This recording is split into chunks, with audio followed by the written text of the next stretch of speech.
आदरणीय मान के योग्य विकसित भारत संकल्प सम्मेलन में उपस्थित भारतीय जनता पार्टी के बहुत ही सीनियर नेता,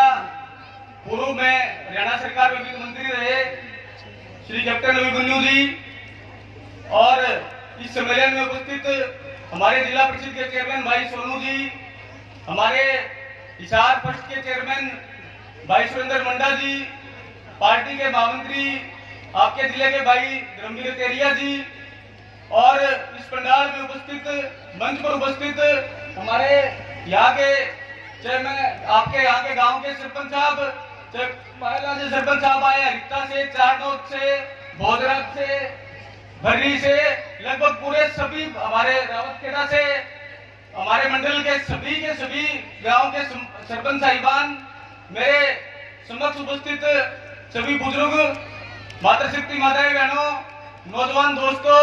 शहीद नमन खेल समिति के सभी सदस्यगण, आजाद खांडा जी और उनकी पूरी टीम, सबसे पहले तो मैं इस चाडवा गांव की उत्कृष्ट किसानों की ये धरती है, इस धरती पर स्ट्रॉबेरी का हब भी जिसको कहा जाता है, यहाँ पहुंचने पर कैप्टन साहब का स्वागत करता हूँ, अभिनंदन करता हूँ, और आप सभी एक बार जोरदार तालियां बजा करके कैप्टन साहब का स्वागत करने का। साथियों था, लेकिन किसी कारणवश वो आ नहीं पाए, इसलिए आपसे माफी चाहता हूँ। साथियों, मैं बात करूं 2019 के आम चुनाव की, तो आप सभी ने आपके मत का प्रयोग करके एक मजबूत सरकार बनाने का काम किया, और साथियों उस मजबूत सरकार बनने से परिणाम ये हुआ कि आपकी सरकार ने, चाहे वो केंद्र की सरकार हो, चाहे वो राज्य की सरकार हो, बहुत सारे ऐतिहासिक फैसले लेने का काम किया और बहुत सारे विकास के कार्य करवाने का काम किया। अब मैं बात करूं कुछ फंडामेंटल डेवलपमेंट की, जो मूलभूत सुविधाएं जो आम इंसान को चाहिए, उसके अंदर साथियों अगर मैं बात करूं तो सबसे पहले बात आती है साथियों शिक्षा की, स्वास्थ्य की, कानून व्यवस्था की। अगर साथियों मैं शिक्षा की बात करूं तो आपकी सरकार ने साथियों भी बहुत ही ऐतिहासिक फैसला लेने का काम किया है कि जितनी भी मेरी बहनें बैठी हैं, जितनी भी हमारी बच्चियां बैठी हैं, इनके लिए साथियों सरकार ने फैसला लिया है कि इनकी कॉलेज की, चाहे वो प्राइवेट कॉलेज हो, चाहे वो सरकारी कॉलेज हो, किसी भी कॉलेज में जिनकी इनकम 1,80,000 से कम है, उनकी साथियों शिक्षा बिल्कुल मुफ्त करने का आपकी सरकार ने निर्णय लिया है। दूसरा साथियों, अगर मैं बात करूं स्वास्थ्य की, तो आयुष्मान भारत जो स्कीम आदरणीय हमारे प्रधानमंत्री जी ने जिसकी शुरुआत की थी, और उसको आगे बढ़ाते हुए हमारे मुख्यमंत्री जी ने उसकी लिमिट को बढ़ाते हुए साथियों एक ऐसा ऐतिहासिक फैसला लिया जिससे आज गरीब आदमी को साथियों एक सोशल सिक्योरिटी मिल गई। आज गरीब आदमी को चिंता नहीं होती, क्योंकि साथियों इंसान का शरीर है, कोई हारी बीमारी बिना साथियों रह नहीं सकती। लेकिन साथियों अब इसका फर्क ये हुआ कि पहले गरीब आदमी ये सोचता था कि इलाज करने जाऊं कि ना जाऊं, और जाऊं तो साथियों वो यही फोन करता था कि भाई साहब सरकारी में इलाज करवा देना, या अच्छे साथियों आज एक कोई भी गरीब आदमी अगर साथियों बात करता है तो वो ये पूछता है कि भाई साहब सबसे अच्छा हॉस्पिटल कौन सा है, सबसे अच्छा डॉक्टर कौन सा है। साथियों 3-4 दिन पहले मेरे पास हरिनगर सिर्फ एक ही गाँव के अंदर इलाज साथियों आपकी सरकार ने मुफ्त में करवाने का काम किया है। साथियों मैं बात करूं कानून व्यवस्था की, तो साथियों आज के समय में अगर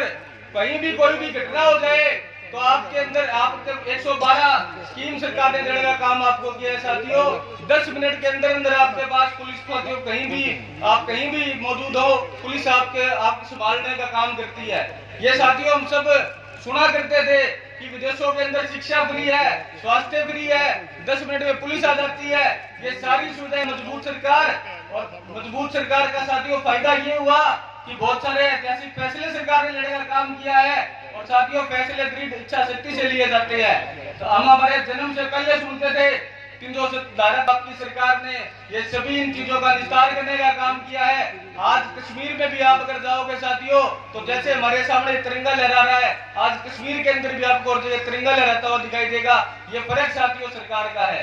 500 के साल के बाद, क्योंकि साथियों हम जब जन्म से पहले ही सुनते आ रहे थे, हर चुनाव में मुद्दा उठता था राम मंदिर का, और आपको पता भी है कि साथियों दूसरे लोग तो क्या क्या बात करते हैं, सनातन को गालियां देने का काम करते हैं, और आपके प्रधानमंत्री ने हम सब साथियों अब बनाने का काम किया है। और 22 जनवरी को साथियों ऐसा माहौल था कि जनवरी के अंदर हर भारतीय ने दिवाली मनाने का काम किया था। अब साथियों मैं बात करूं विदेशों की, तो आप सभी को पता है कि पहले दूसरे लोग हमें किस नजर से देखते थे। और साथियों, जिस मोदी को जो अमेरिका वीजा देने से मना करता था, आज जब वही मोदी अमेरिका जाता है तो वहां का राष्ट्रपति साथियों आगे खड़ा हुआ झुक के प्रणाम करने का काम करता है। आज ऑस्ट्रेलिया का प्रधानमंत्री Modi you are the boss का नारा देता है। ये फर्क है साथियों सरकारों का। और पिछले दिनों यूक्रेन और रशिया का युद्ध हुआ कि कैसे साथियों उस युद्ध को बीच में रुकवा करके हमारे भारत को बच्चों को बाहर लाने का काम किया था। मैं कैप्टन साहब को बताना चाहूंगा कि 9 बच्चे हमारे भी यूक्रेन में फंस गए थे और उन बच्चों के मैं सबके घर जाकर के आया था। तो उन बच्चों ने मेरे को बताया था कि हमारी साथ जो पाकिस्तान के भी कुछ बच्चे थे वो भी अपने हाथों में तिरंगा लेकर के आए थे, क्योंकि जिसके हाथ में तिरंगा था उसको साथियों सभी ने सम्मान से वहां जाने का काम किया, उनको कुछ नहीं बोला। ये फर्क साथियों आपकी सरकार का है। अब साथियों, क्योंकि मुझे बार बार ये टोक रहे हैं कि कैप्टन साहब के और भी कोई प्रोग्राम है, उसे साथियों जिताने का काम करें, उसके आप नरेंद्र मोदी समझकर आप वोट देने का काम करें। क्योंकि साथियों, आपकी कोई भी हमें ऐसी गलती नहीं करनी है जिससे जो देश को पीछे धकेलने वाली ताकतों के हाथ में सत्ता चली जाए। क्योंकि आपको